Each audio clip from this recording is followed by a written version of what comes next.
replacing a starter in a 2004 Toyota Corolla. Let's see how this goes. I've never replaced a starter before. Okay, so this is the new starter. This is a remanufactured unit, and I'm going to be replacing mine because I believe the pinion gear is not disengaging from the flywheel, so it makes like a grinding sound for like a half second to a second after I start it on cold mornings. Alright, the first step is to, of course, remove the negative battery cable. And I just kind of loosened two of the mounting bolts on the starter. The upper one is pretty hard to get to. It is very hard to see. But it is, as you can see, underneath the air intake elbow here. Another way you can see it is by putting a mirror down here.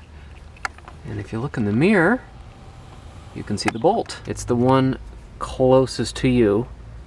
So see, there's the transmission, the bell housing, I believe it's called. And then there's the bolt. It's a 14mm bolt.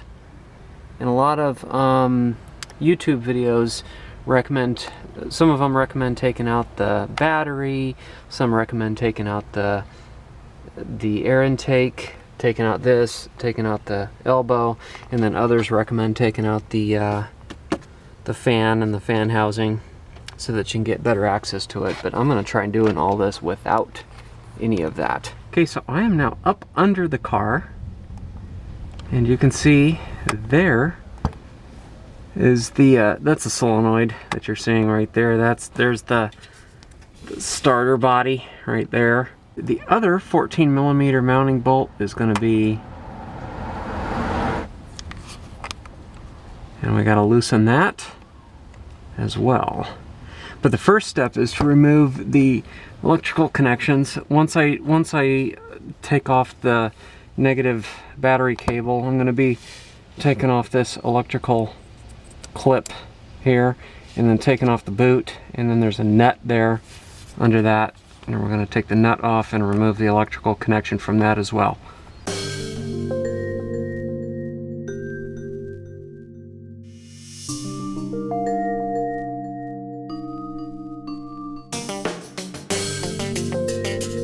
Alright, I've disconnected my negative cable. Okay, I've removed the clip electrical connector. And then now I'm going to disconnect the nut electrical connector on the solenoid.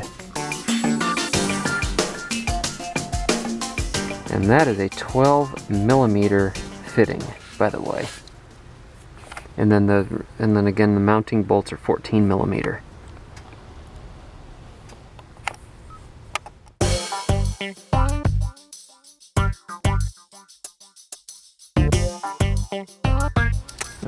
This requires a 6-inch extension, and you just get up under so you can see where I pointed to that bolt. And we're looking in the mirror now. That bolt right there.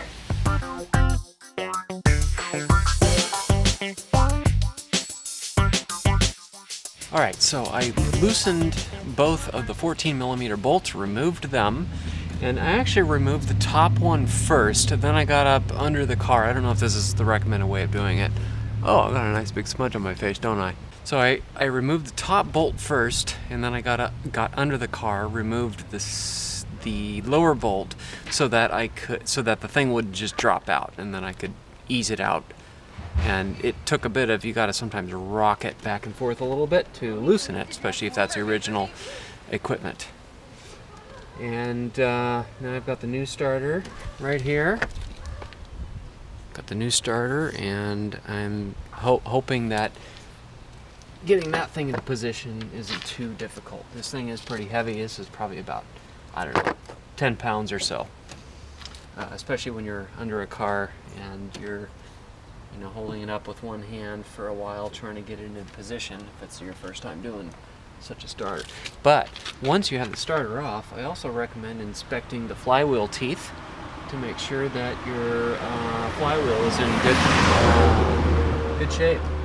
Okay, so The starter is off, has been dismounted.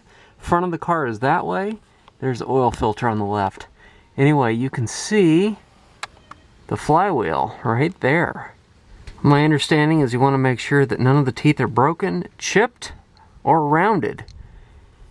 And it does not look like they are.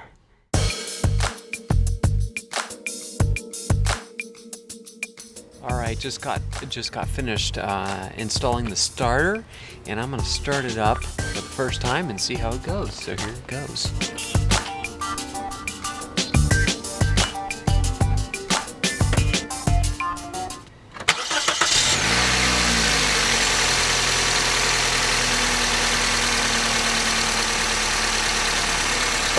Alright, success. Well, there it was, the replacement of the starter.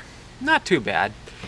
You know, the manual and other people, you know, they raise their cars up by a few inches, you know, on jack stands or, you know, whatever they elevate their cars with. But, you know, I did this without doing any of that. Yeah, I got dirty. I got crap in my hair and got a bunch of shit on the back of my shirt. But, you know, I saved myself a bunch of bucks by doing this myself than hiring a mechanic to do it. You know, when you're installing the starter, you just have to make sure it's flush with edge of the transmission that it mounts to. Just make sure that you don't strip the threads on the bolts.